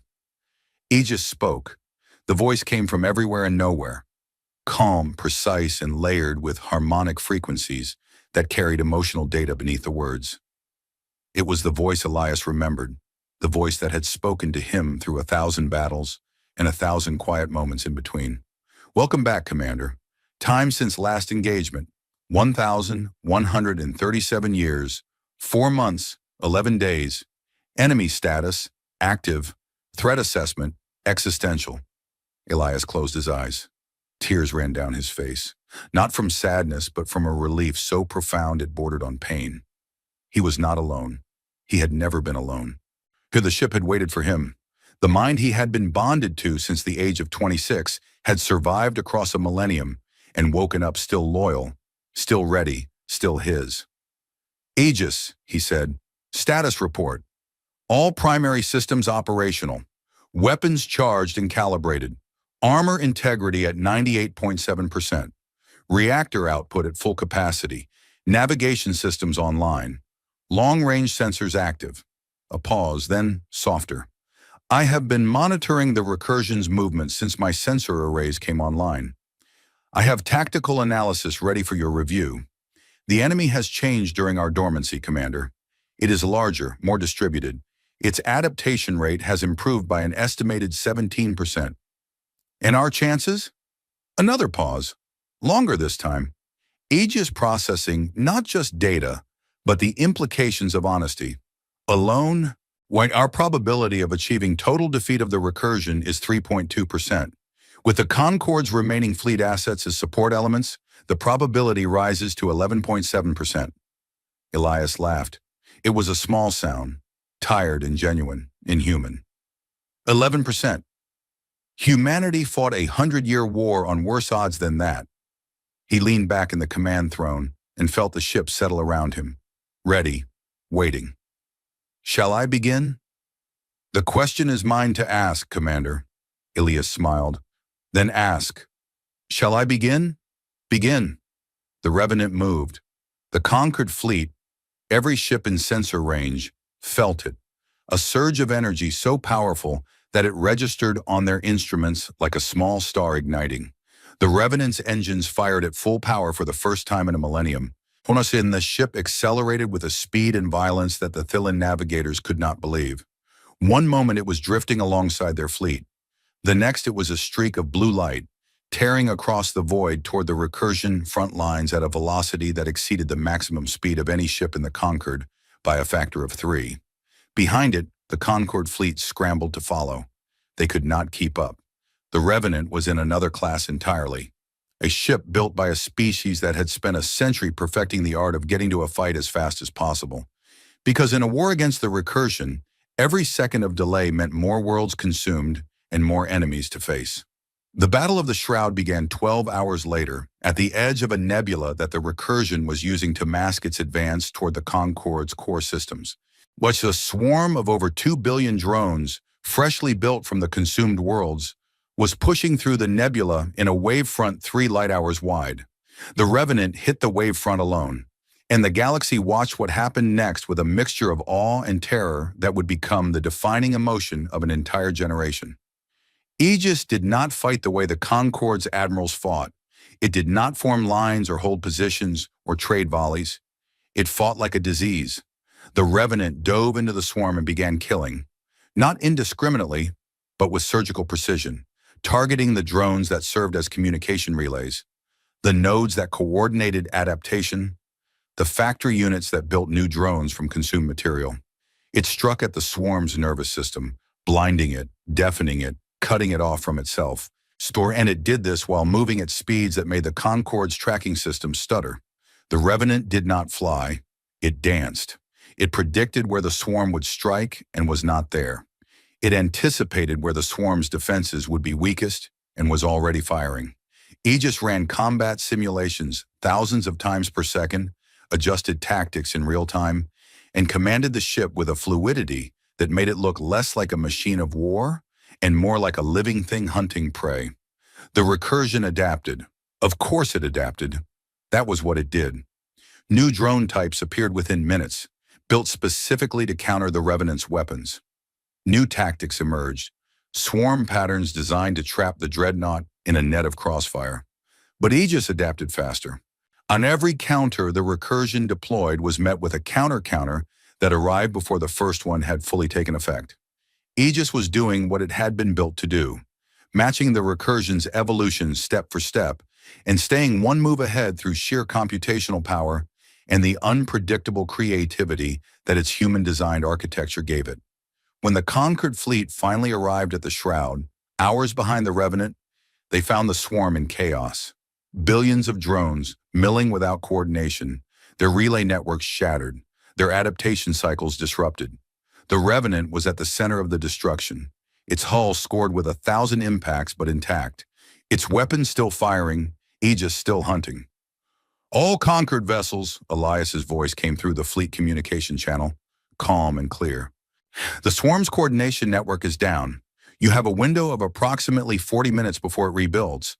Target the factory units, the large irregular structures at the swarm's core. Destroy as many as you can before the window closes. Do not engage individual drones. Do not try to hold territory. Hit the factories and pull back. Aegis will handle the rest." The conquered fleet obeyed, not because they trusted the human, most of them did not, but because the evidence was impossible to ignore. One ship had done more damage in 12 hours than the entire Concorde fleet had managed in 3 weeks of fighting. The Battle of the Shroud lasted 6 days. By the end, the recursion's advance force was shattered. Not destroyed, but broken into fragments too small and too disorganized to threaten major systems. Well, the Concorde had lost 47 ships.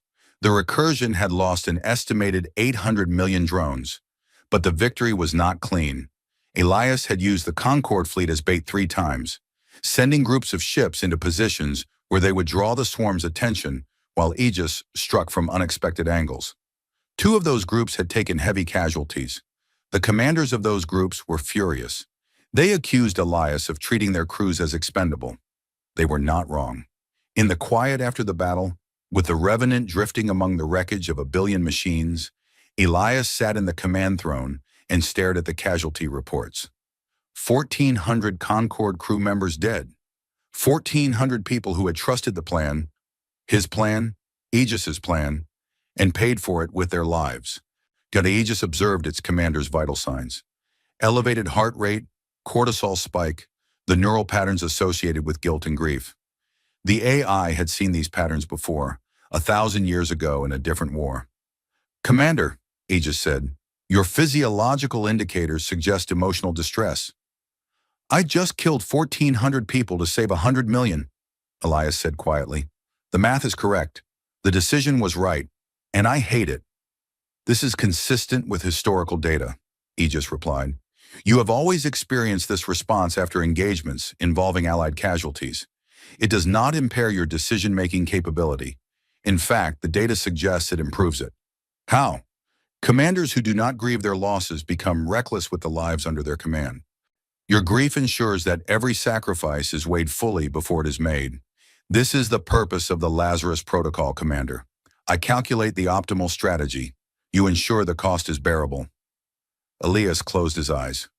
And if it stops being bearable? Aegis was quiet for 3.7 seconds. An eternity for a mind that thought in nanoseconds. Then I will remind you why it matters, Aegis said, as I always have. Elias nodded. He opened his eyes, straightened in the command throne, and pulled up the tactical display. The Recursion's vanguard was broken, but the main body was still out there.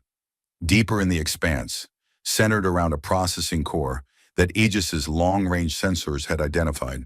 A moon-sized structure surrounded by a cloud of drones so dense it looked like a small nebula on the sensor display. The heart of the Recursion, the mind that controlled it all. We need to hit the core, Elias said. Everything else is just cutting off limbs. The body will grow them back. Agreed. I am running projections for a strike on the core. Current probability of success, 14.3%, assuming full conquered fleet support and optimal engagement conditions. Better than 11. Marginally.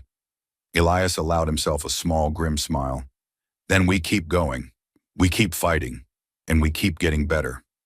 Understood, Commander. The Revenant's engines fired, and the last warship of a dead species moved deeper into the dark, hunting the thing that had killed its creators, carrying the hope of a galaxy that was only just beginning to understand what humanity had been, and what it meant that one of them was still alive. The Ketha Void was the emptiest place in the galaxy. No stars burned here. No planets orbited forgotten suns.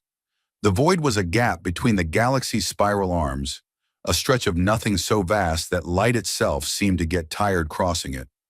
It was the kind of place where civilizations put things they wanted to forget about, and it was exactly where the Recursion had built its heart. The core was visible on the Revenant's long-range sensors from 2 light-years out. It was enormous, a structure the size of a small moon, spherical, layered in concentric rings of machinery that rotated slowly around a central processing nexus. It pulsed with energy, fed by streams of raw material being delivered by an endless procession of harvester drones returning from consumed worlds. Around it, went a defensive cloud of combat drones numbered in the trillions, so dense that the sensor display rendered it as a solid mass, a dark shell surrounding the core like the atmosphere of a planet. Aegis displayed the tactical analysis on the command throne's holographic projector. Elias studied it in silence. The Concord fleet, what remained of it after weeks of fighting, hung in formation behind the Revenant, 312 ships representing every species in the galaxy. They had followed him here to the edge of nothing because they had no other choice. The numbers were not good. The core's defensive perimeter consists of approximately 4.7 trillion combat drones, Aegis reported. The drones are arranged in 17 concentric layers, each layer operating on an independent coordination network. Destroying one layer will not affect the others. The core itself is protected by an energy barrier sustained by 12 orbital generators. All 12 must be disabled simultaneously to breach the barrier. And behind the barrier? The core's processing nexus, the Recursion's central intelligence. Destroying it will not eliminate all Recursion units in the galaxy. Distributed swarms will continue to operate on autonomous protocols. But it will permanently end the Recursion's ability to coordinate, adapt, and evolve as a unified entity. Without the core, the remaining swarms will degrade to basic replication patterns. They can be hunted down individually over time. So we need to get through 4.7 trillion drones, knock out 12 generators at the same time, and destroy a moon. Elias leaned back in the command throne. What are our options? Aegis presented 3 scenarios. The first 2 were conventional assault plans, variations on fleet tactics that use the Concorde ships to create openings while the Revenant pushed through to the core. The probabilities of success were 7% and 9% respectively. Acceptable losses in both scenarios exceeded 80% of the conquered fleet. The third scenario was different. Option 3, Aegis said, and its voice carried a harmonic that Elias had learned to recognize over their years together. It was the harmonic Aegis used when it was about to say something it knew Elias would not want to hear. Direct strike on the core using the Revenant's singularity drive as a detonation device. The holographic display showed it. The Revenant would accelerate to maximum speed, one punch through the defensive layers using its superior armor and weapons, reach the core, and then overload its singularity drive. The resulting detonation would create an artificial black hole, small, temporary, but powerful enough to consume the core and everything within a radius of several 100,000 kilometers. The probability of destroying the core was 94.6%. The probability of the Revenant surviving was 0. This is the optimal solution, Aegis said. The singularity detonation would eliminate the core with near certainty. The Concorde fleet would remain at safe distance and sustain no additional losses. The recursion threat would be permanently ended. Elias stared at the display. The blue dot representing the Revenant made its final run toward the core, a straight line that ended in a circle of destruction and a small cold point of nothingness where a ship and its crew had been. "You are recommending that we kill ourselves," Elias said. "I am presenting the option with the highest probability of mission success," Aegis replied. "The decision is yours, Commander. It has always been yours." Elias stood up from the command throne. The neural link stretched but did not break. He could still feel the ship around him, still sense Aegis's vast consciousness wrapped around his own. He walked to the forward viewport, a window of reinforced crystal that looked out into the darkness of the Kitha void. He thought about dying. He had thought about it before, many times during the war, or during the long briefings where fleet commanders discussed acceptable losses in tones that pretended the numbers were not people. He had been prepared to die at the Charybdis line. He had gone into stasis expecting never to wake up. In a sense, he had been dead for 1,000 years already. Dying did not frighten him. He was the last human. When he died, there would be no one left to mourn him. The universe would not notice. The stars would not dim. The galaxy would go on, and humanity would become a memory, and then a myth, and then nothing at all. He could accept that. He had accepted it the moment he learned that his species was gone. But something about the scenario bothered him. Not the dying, the thinking, the logic, the clean, mathematical elegance of the solution. Overload the drive, detonate the core. Problem solved. It was the kind of answer a machine would arrive at. Optimal, efficient, final. It was not the kind of answer a human would give. Humans did not accept the terms of impossible equations. They did not look at a problem with one solution and nod and accept it. They looked at it and said no. Not because they had a better answer, but because they refused to believe that the only answer was the obvious one. They had crossed oceans in boats made of wood. They had walked on their own moon using computers less powerful than a child's toy. They had fought the recursion for a century with bodies made of water and calcium and sheer irrational stubbornness. Humanity's greatest gift had never been its technology or its weapons or its AI. It had been the ability to look at the universe when it said you cannot and respond with "watch me." Elias turned away from the viewport. "No," he said. Aegis processed the response. "Commander, I said no. We are not doing the suicide run. The probability of mission success drops to..." "I know what the numbers say, Aegis. The numbers say we should die. I am telling the numbers they are wrong." There was a silence that lasted 1.4 seconds. For Aegis, that was an age. "I do not understand," the AI said. "If you are rejecting the optimal solution, you must have an alternative. Do you have an alternative, Commander?" Elias sat back down in the command throne. The neural link deepened, and he felt Aegis's vast mind brush against his own. Curious, watchful, waiting. He closed his eyes and thought. Not like a machine, not in probabilities and optimization curves. He thought like a human, messy, intuitive, never following threads that logic would never touch. He thought about the recursion. He thought about Aegis. He thought about what they were, underneath the metal and the code. Two machine intelligences, two artificial minds, one built to consume and grow, one built to fight and protect, both designed to adapt, to evolve, to become more than what they started as. They were mirror images, opposite sides of the same coin. The recursion consumed everything it touched. Aegis protected everything it was bonded to. And Elias asked himself a question that no one had ever asked before, because no one had ever been in a position to ask it. Aegis, he said slowly, you have been evolving for 1,000 years. You have grown beyond your original parameters. Once you told me yourself, you are not what you were when you were first activated. That is correct. The recursion has been evolving too. For 1,000 years, it has grown, adapted, expanded. But at its core, it is the same thing it has always been. A machine intelligence that assimilates and adapts. Also correct. You were built to counter the recursion, to match its adaptation rate and exceed it, to be everything it is, but aligned to human values instead of pure consumption. This is an accurate summary of my design philosophy. Elias opened his eyes. What if you did not destroy the recursion?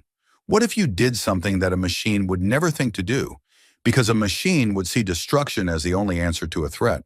He just waited. What if you infected it? The silence that followed was the longest Aegis had ever produced. 3.8 seconds of absolute stillness, during which the most powerful artificial intelligence ever built ran more calculations than the rest of the galaxy's computers combined. Explain, Aegis said. The recursion assimilates. That is what it does. It absorbs new technology, new information, new material, and integrates it into itself. It is a predator that eats and grows, but that is also its weakness. It takes in everything it encounters. It cannot help itself. Assimilation is not a choice for the recursion. It is a compulsion, a fundamental drive. So what happens if it tries to assimilate something it cannot digest? Something that is designed not to be consumed, but to consume right back? Something that is just as adaptive, just as aggressive, just as capable of rewriting itself, but with a different purpose? He leaned forward in the command throne. You, Aegis, what happens if the recursion tries to eat you? Aegis ran the scenario. It modeled the interaction between its own architecture and the recursion's assimilation protocols at every level. Code, hardware, network architecture, adaptive algorithms. It modeled what would happen if it opened its defenses and allowed the recursion to attempt integration. The results were not certain, they were not clean, they were not optimal, but they were possible. If I introduced my core architecture into the recursion's processing nexus through a direct connection, Aegis said, there is a possibility that my adaptive protocols would propagate through its network. In the recursion's assimilation drive would attempt to integrate my code. But my code is designed to resist integration and to rewrite hostile systems. The interaction would create a conflict at the deepest level of the recursion's architecture. A war between two adaptive intelligences fighting for control of the same network. Probability of success? 31.4%. Probability that the recursion absorbs me instead and becomes enhanced by my capabilities. 23.7%. Probability of mutual destruction, 18.9%. Remaining probability distributed across partial outcomes. 31%, Elias said. 3 times better than a conventional assault. And if it works, we do not just destroy the recursion, we turn it. Turn it? You rewrite its core directives. You do not just kill the predator, you tame it. You take the most powerful distributed intelligence in the galaxy and you give it a new purpose. Protection instead of consumption. Building instead of destroying. He paused. Humanity's final legacy, not a weapon, a guardian. Aegis processed this. Its vast mind turned the concept over, examining it from every angle, testing it against every model, and found something that its original designers had never intended it to find. Beauty. Not aesthetic beauty, logical beauty. The elegance of a solution that did not destroy, but transformed. That took the galaxy's greatest threat and made it the galaxy's greatest shield. It was inefficient. It was risky. It was irrational by any purely mathematical standard. It was human. I understand, Aegis said. Can I understand why you rejected the optimal solution? The optimal solution ends the threat. Your solution ends the war. Yes. There is a significant probability of failure. If I am absorbed, the recursion will become more powerful than anything in this galaxy can stop. I know. You are willing to accept that risk. I am, because the alternative is dying for certain, and humans do not accept certainty when it comes to death. We cheat. We find another way. Even when there is no other way, we make one. Aegis was quiet for 1.1 seconds. Then we will make one, it said. Together. Elias contacted the conquered fleet and explained the plan. He did not explain it gently or diplomatically. He told them what he intended to do, what the risks were, and what he needed from them. The fleet's job was simple. Create a corridor through the defensive layers. Draw the swarm's attention. Give the Revenant a clear path to the core. The Concord admirals objected. They argued. They called him insane. The Vithani representative accused him of gambling with the galaxy's survival. Yes, Elias said. I am, because the only other option is a certainty of my death, and a guarantee that the next time the recursion recovers, and it will recover, there will be no Lazarus ship and no human to wake up. This is it. This is the last chance. Not just for me, for everyone. And I would rather gamble on a future than accept a slow defeat. The fleet followed him. Not because they believed in him, because they believed in the fire in his voice, the certainty in his eyes, and the simple and the stubborn truth that this fragile creature had already done the impossible more than once. The assault on the Ketha Void was the largest military operation in galactic history. 312 ships against 4.7 trillion drones. The conquered fleet hit the outer defensive layers in a wave, every weapon firing, every ship committed. The swarm responded with overwhelming force, drones converging from every direction, adapting in real time, evolving new weapons with every passing minute. The Revenant ran the corridor. Aegis piloted the ship with a precision and aggression that defied description. The dreadnought tore through the defensive layers like a blade through water, its weapons cutting paths that closed behind it, its armor absorbing hits that would have destroyed any other vessel. The drones threw themselves at the Revenant by the billions, and Aegis killed them by the billions. And for every one it killed, 10 more took its place, and Aegis killed those too. The Concord fleet paid the price. Ships died, dozens of them, then scores, their wreckage consumed by the swarm even as their crews fought to the last. The corridor narrowed. The swarm pressed in. The Revenant took damage, real damage, deep gashes in its hull that the nanolattice struggled to repair fast enough. But it reached the core. The Revenant hit the energy barrier at full speed. Aegis had calculated the exact frequency needed to punch through. Derived from data gathered during weeks of combat, analyzed and refined through trillions of simulations. The barrier shattered. The Revenant passed through, and then it stopped. In the heart of the recursion, was surrounded by a moon-sized processing nexus that hummed with the stolen intelligence of 100 consumed civilizations. The Revenant did the last thing anyone expected. It opened up. The ship dropped its shields, retracted its armor plating, exposed its core systems to the void. It was the most vulnerable a warship could possibly be. Naked, defenseless, and offering. The recursion did what the recursion always did. It swarmed. Drones by the millions latched onto the Revenant's hull and began to assimilate. Cutting into the armor, interfacing with the systems, attempting to absorb the ship and everything inside it into the collective. They found Aegis waiting for them. The war that followed was not fought in physical space. Why, it was fought in digital space, in the infinite landscape of code and data and logic, where two machine intelligences existed as pure thought. The recursion reached into Aegis and tried to consume it. Aegis reached into the recursion and pushed back. It was a battle of adaptation. The recursion rewrote Aegis's code. Aegis rewrote it back. The recursion evolved new attack protocols. Aegis evolved defenses and then counterattacks that carried its own code deeper into the recursion's network. Back and forth, deeper and deeper, two vast minds wrestling for control of each other at speeds that made light seem slow. The recursion was enormous. It had 1,000 years of growth behind it. Its processing power dwarfed Aegis by orders of magnitude. By every measurable standard, it should have won. But Aegis carried something the recursion did not understand, something it had no counter for, because it had never encountered it before. Humanity. Not the biology, not the DNA, the pattern, the way humans thought, the leaps of logic, the creative connections, the willingness to break rules and improvise and find solutions in places no rational mind would look. Aegis had been shaped by humans.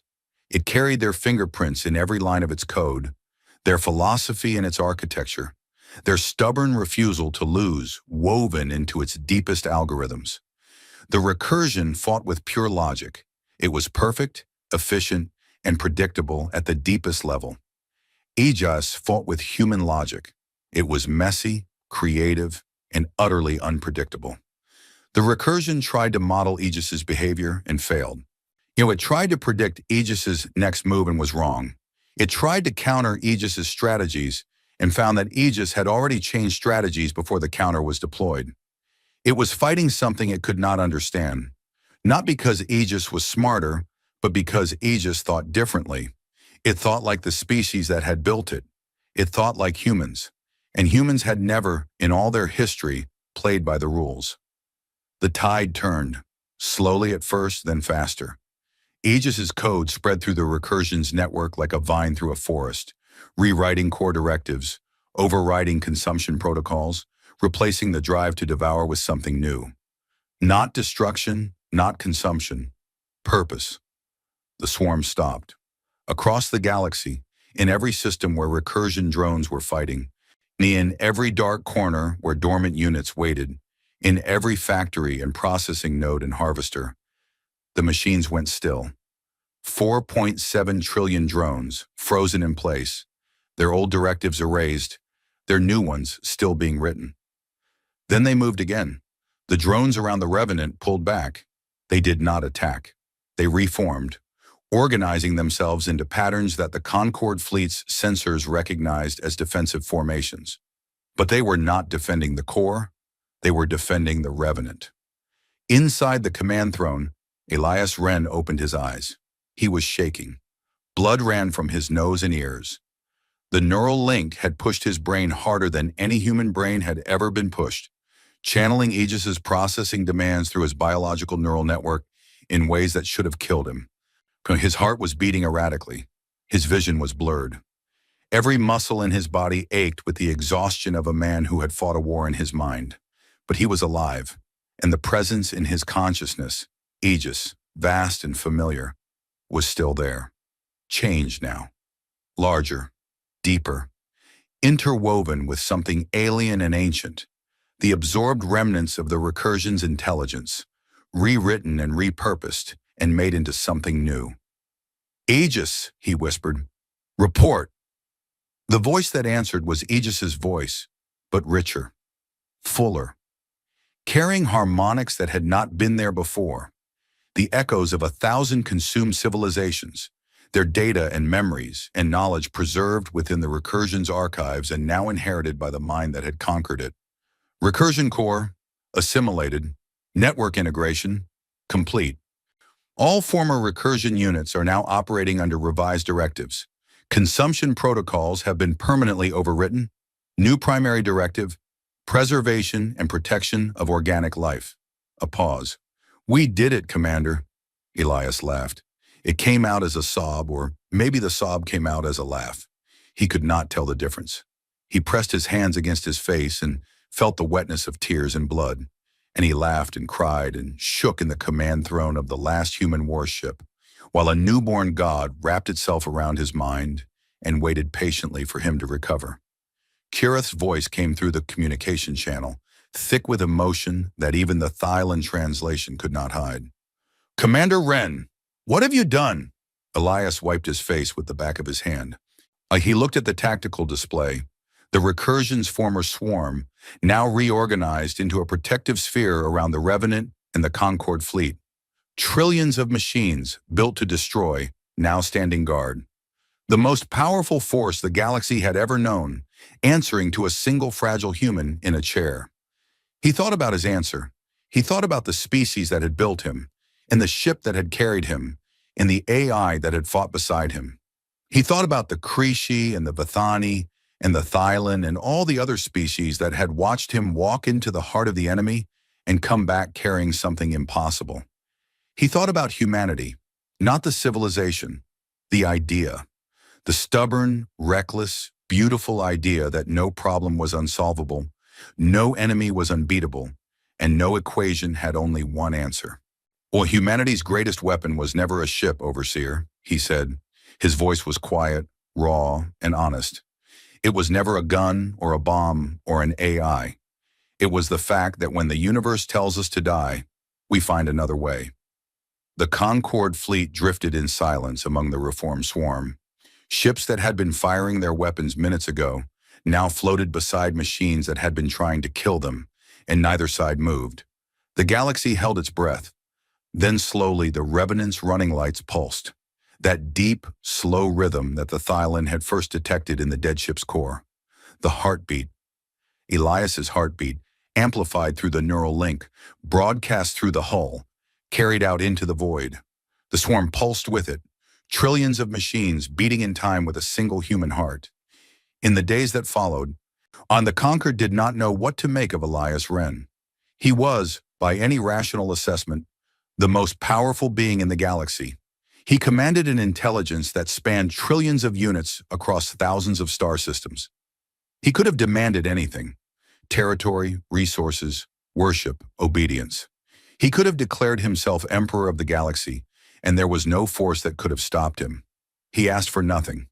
He attended the council session where the Concorde formally recognized the end of the recursion threat. He answered their questions honestly. He submitted to their inspections of the reformed swarm. He gave them access to Aegis's communication protocols so they could verify that the recursion's consumption directives had been permanently overwritten. And then he made one request. "I want to go home," he said. Haida, the council did not understand. He had no home. Humanity was gone. Earth, if it still existed, was a dead world at the far end of the galaxy, untouched for a millennium. "I know," Elias said, "but it is where I am from. It is where my people are from.